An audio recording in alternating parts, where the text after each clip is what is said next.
Here is a quick overview about how to view your child's completed work, specifically their math test, in Savas, the online platform. You may have gotten a paper with corrections on it. Here is where you can view the actual questions for the test and your students' original answers. So from their Chromebook, the home screen, you would click on this R with the 3 colored dots. And then over at this side, you click on the 3 colored dots again. And then when you get to this point, you will see your student's name up top above these boxes, but you'll click on My Work. And then from this screen, there should be a completed work up in this top corner.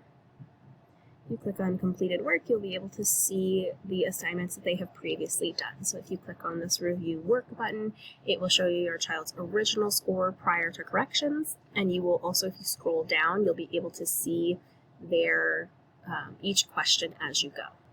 So you can see up here is the standards that were addressed, but if you keep scrolling down, I can actually click into question 1, read it, and then see the students' answers.